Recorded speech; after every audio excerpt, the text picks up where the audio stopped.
So every day, I mean, you getting close to the game, you want to clean up the details. Everything you shooting for perfection every day.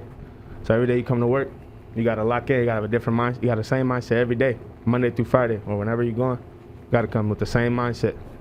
So you got to shoot for perfection, get better in the linebacker room. We just making sure the younger guys is feeling ready. They about to have a big season coming up, so got to make sure they're ready. The older guys, we gotta feel me, take that lead for them.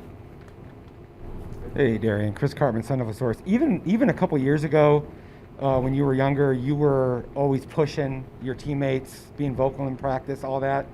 Is it, when your defense is as mature and as experienced as it is now, do you have to work as hard to do that, or is it already sort of understood among a lot of the veterans, the level that you guys have to be at, in a way that then is an example for the younger players? I'll say me doing that is a 1-2 thing. Like, because who wants to come to work with somebody who doesn't have good energy and just not doing that all the time, like just walking around? Like, no, you want to talk to guys. Like, that's what you need as a defense, especially on defense. You need guys who's going to push you to the next level, because if somebody can have a bad play and you got to tell them that next play, like, it's all good. Like, we got another play coming up. You gave us a chance. You made a tackle. We gave us a chance to play again. It's okay. You got a first down. Things are going to happen. It's football. It's just like life. Like, things happen. So you got to understand that it's not over. Like, it's not over. Like, you just got to keep going. So, yeah, I mean, it does help a lot that guys are older and veterans, and they understand a lot more, and sometimes that drive could come from themselves. And so, but I'm still keep that same energy regardless.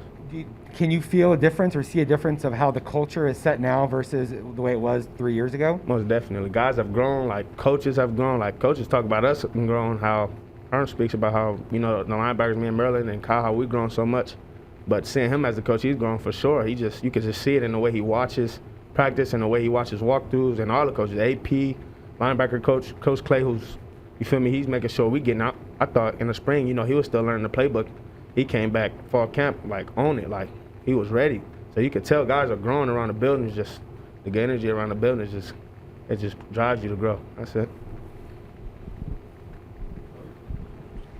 So Darren, I mean, a lot is talked about the running backs and how good they were last year, and people forget they were just both newcomers last year. How much growth have you seen from the running backs compared to last year, as somebody that goes against them in practice every day? Yeah. So those two, man, I'll say for sure. I feel I'm going every day. You just see it. You can tell. Like, I'm going against the best in the game. I'm going to the best in this conference. Like, the way those two work, that work ethic, there's no surprise that they've grown. Like, I'm not surprised at all. Those two work so hard. They come to work every day. They got the right mindset.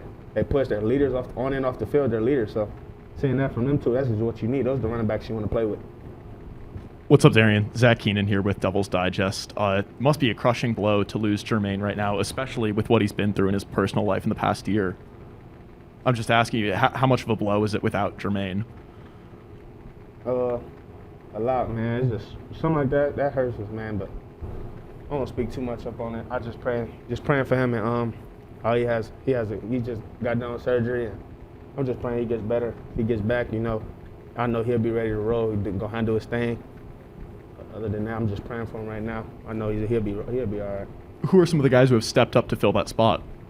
Everybody. D-line's been working their butts off. No matter who's in that D-tackle position or in that three-tech, like, no, it doesn't matter. Whoever steps up right there, they've been working their butts off, and that's a credit to Coach Rod and the players understanding that, okay, we got somebody down.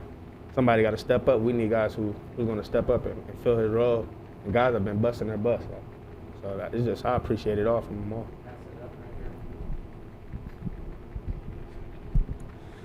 Hey, Darren, you, Kyle, and Merlin have been playing together for a while now. Do you feel like your chemistry is at an all-time high just between the three of you? Most definitely. From the way we talk to each other, like, you just, sometimes we're on the field practicing, like, we just look at each other. We already know what we're saying. We might not even have to say nothing. Just a head nod or just a hand signal. Like, we already know what we're talking about. So, I mean, I feel like we've been in it so long. Like you said, 3 years, going on 3-4 years. Yeah, like, it just, we so comfortable. We've seen so much. Offenses have gave us so much. College football, it's not too much people do. So we see it, and it's like, okay, we've seen this before. We know what to do. Let's just execute.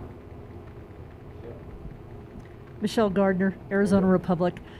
Dee, what did you do over the summer? Obviously, you look like you're in fantastic shape. So can you talk a little bit about what you did, whether it was diet-wise, workout-wise, to get yourself in such great shape? Well, I mean, it started back that 2020 year where they cut our spring practices short when COVID first hit, and they cut everything. So we was just had a lot of downtime. We had time. We just chilling. Like, we waking up, no practice, no nothing.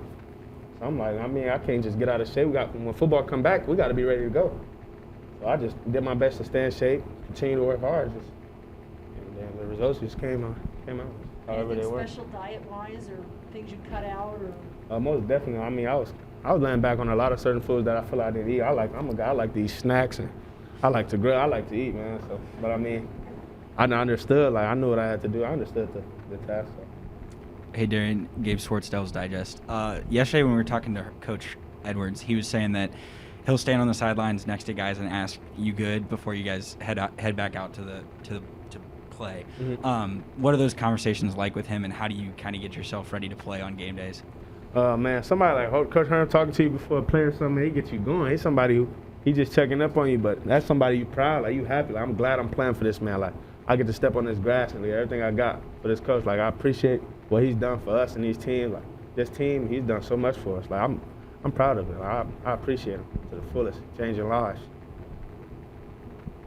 Darien, when you're going into a year like this, where you have so many guys that might be playing their last season of college football, what types of conversations do you have about your expectations for it, and goal setting, and what it means to you to be able to have this type of an opportunity?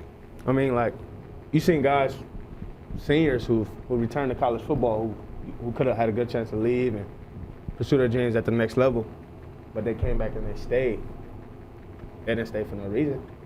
Maybe, yeah, we had a 4-game season last year, but so we didn't have a lot of film. They couldn't perform how they wanted to with all the stuff that happened. There was a lot was going on. We were playing games where they're a month apart, like. So you gotta let them know, like, no matter what, we gotta stay ready. Just letting them know, like, if everybody coming back and we all got the same goal, we all on the same mission. Everybody, it's not too much talking that needs to be done. From the coaches to the players, the staff, everybody knows what the plan is, what the goal is. So I say we ain't got to do too much talking. I think we understand. I don't know if you went to the Jack Harlow concert the other night. It was a pretty cool preview to see what this stadium could look like. So now with about a week and a half until the first game with fans here in what feels like forever. You having trouble sleeping at night at all? You excited for this one? Most definitely excited. Don't want to lose too much sleep over it, you know. I try not to lose too much sleep over it, but I'm excited for the fans to get here, man. I know, so with COVID and everything, guys not being able to step into the stadium, but with all the fans back and everybody back on the field, it's gonna be a different feeling, of course. Most definitely gonna be a different feeling that I'm looking forward to.